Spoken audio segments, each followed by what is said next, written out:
Would you cut your own sister off for good if she almost killed your baby?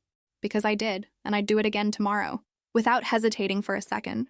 10 months ago, my sister stood in my son's nursery, drunk out of her mind, holding him like a prop. Last week, she was outside my front door, screaming my name into the Ring camera, begging me to open up. That's the gap I'm still trying to understand. How someone goes from almost killing your child to sobbing on your porch like she's the victim. This is the whole story, start to finish, and I still don't have it fully figured out. Claire and I were never the kind of sisters people write songs about. 4 years apart, different friend groups, different everything. Holidays meant sitting in the same room saying maybe 10 words to each other all night. Not enemies. Not close. Just two people who happened to share a last name. That started shifting the day she turned 21. Monthly drinking turned into weekly, then nightly. And somewhere in there, she decided that if she was going down, I was coming with her. She spiked a water bottle with straight vodka and handed it to me at her 22nd birthday party, filming my face while I gagged and spat it out. She laughed, phone still recording. I told her flat out, try that again and we're done. A month later, at her anniversary dinner with her boyfriend Ryan, she swore she wouldn't push a drink on me. She broke that promise before the appetizers were cleared. Watered-down whiskey disguised as iced tea, rum mixed into soda, vodka passed off as lemonade. By the third glass, the room was tilting, and I didn't realize I was drunk until I already was. When I confronted her, half slurring, she just giggled and admitted the whole thing like it was a fun secret. I called a cab, went home, and sent her one voice memo. 4 words. I don't want this anymore. She called a week later, furious that leaving early had embarrassed her in front of her friends. Not an apology, an accusation. I hung up mid-sentence, years passed. I met Marcus. We got married. She wasn't invited, and she never once asked why. Then I got pregnant, and somehow, through a mutual friend's page, she saw the announcement before half my own extended family did. Her message caught me completely off guard. She said seeing that photo made something click, that no old fight was worth losing family over this late in the game. No excuses attached to the apology, which surprised me. Against my better judgment, I agreed to coffee. She showed up looking put together, but still ordered 3 glasses of wine over lunch, which told me everything I needed to know about how much had genuinely changed. When I brought it up, she was at least honest. She wasn't giving up drinking, but she promised, really promised, it would never be my problem again. I let her back in, carefully. For almost a full year, she kept her word. Never poured me anything, never got sloppy in front of me, respected every single boundary I drew in the sand. I started believing it. That was my first mistake, if I'm being honest with myself. Then she came to meet my son for the first time since his birth. I told her the rule before she even stepped through the door. If she'd been drinking, she didn't go near him. Not held, not close, not even in the same room. She agreed without pushback, and the last year had earned her that much trust. She showed up with 2 bottles of wine anyway, tucked under her arm like it was nothing. The evening started normal. Marcus even had a glass with her. I stuck to water, keeping half an eye on her out of habit more than suspicion. By the time she asked to use the bathroom, she'd nearly finished both bottles by herself. 10 minutes passed, then 15. Something in my gut told me to check. She wasn't in the bathroom. She was in our bedroom, swaying at the edge of the bed, my son cradled loosely against her chest like she'd forgotten gravity existed. The second she saw me, panic flashed across her face and she tried to stand and hand him over in one clumsy motion. She lost her balance mid-turn. He hit the floor. I don't remember crossing that room. I remember screaming, scooping him up, checking every inch of him while he wailed. No bruises, no blood, nothing broken, thank God. I marched Claire out to the front steps and told her, cold and flat, that this was it. One rule, she broke it. We were done. What I didn't know yet, while frantically checking him for bruises, was that I should have been checking his stomach. He'd swallowed the rest of what was in her glass.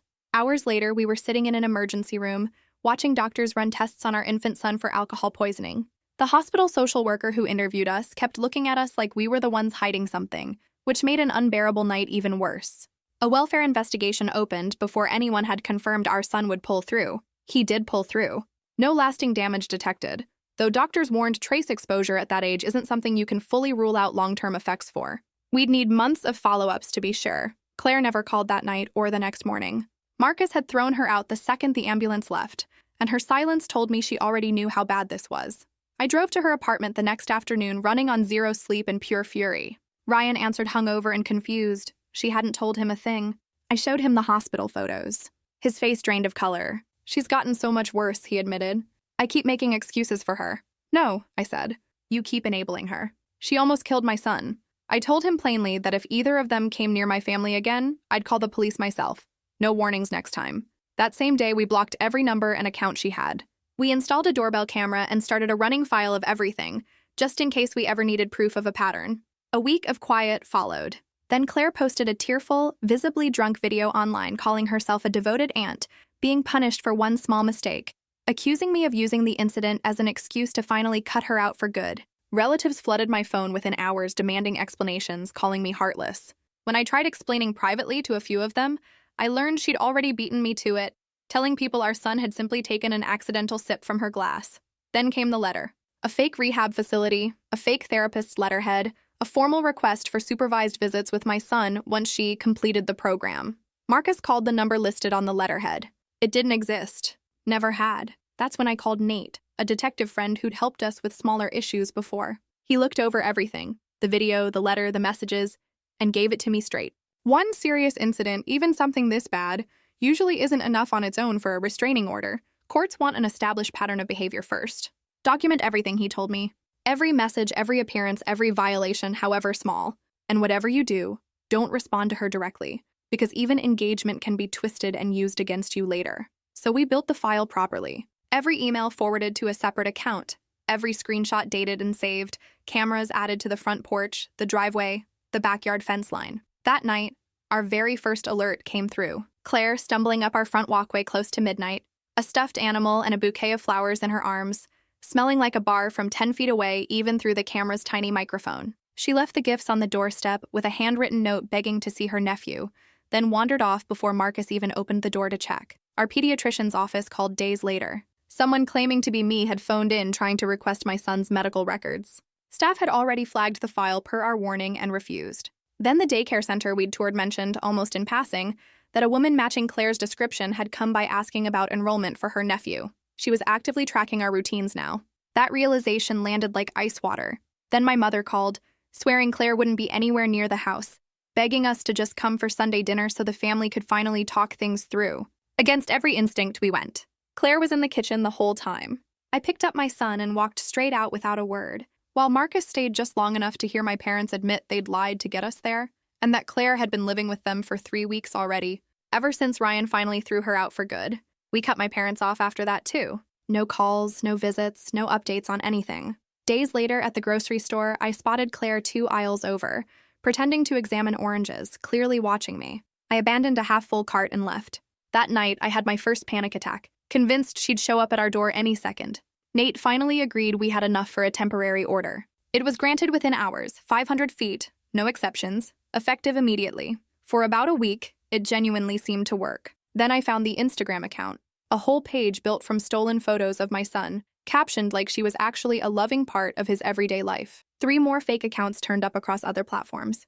I spent an evening reporting every one and locking down every privacy setting I had left. Then our house was broken into while we were out. Nothing taken, nothing damaged. Just a gift basket left in the nursery. Baby clothes soaked through with red wine, a card inside with a line about blood being thicker than water. Police could only add it to our file, since technically nothing had been stolen.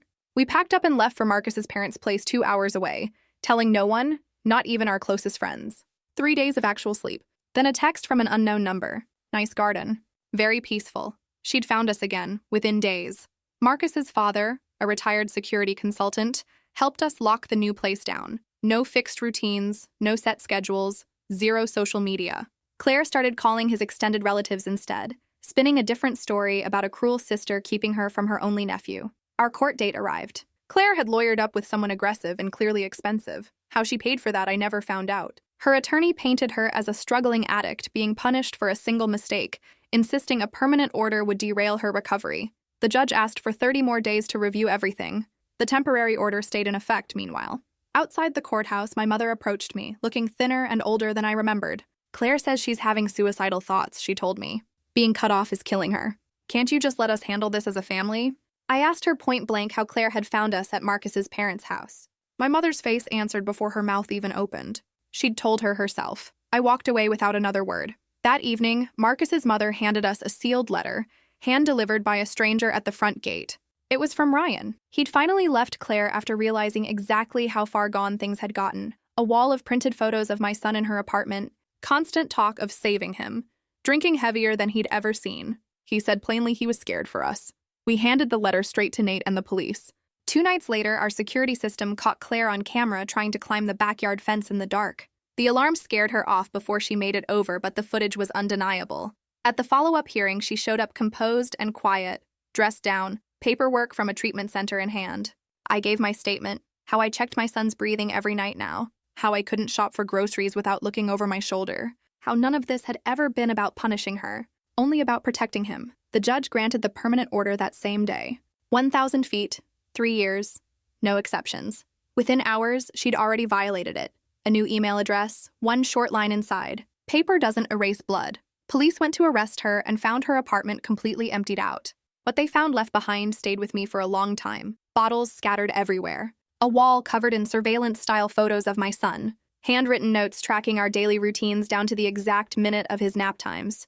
An alert went out for her arrest. 3 tense days passed with nothing. Then our nanny called from the park inside Marcus's parents' gated community, voice tight. A woman had been trailing them for nearly 20 minutes. Marcus got there in under 2 minutes.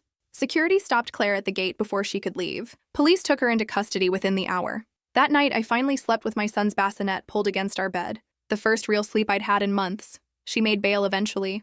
An ankle monitor. Mandatory weekly testing. The same 1,000-foot boundary. Her court-ordered evaluation turned up more than addiction on its own. The psychologist flagged concerning personality disorder traits that helped explain the intensity of the fixation. Dual treatment began. Addiction and mental health running side by side. Months passed in cautious quiet. Reports from her treatment program stayed consistent.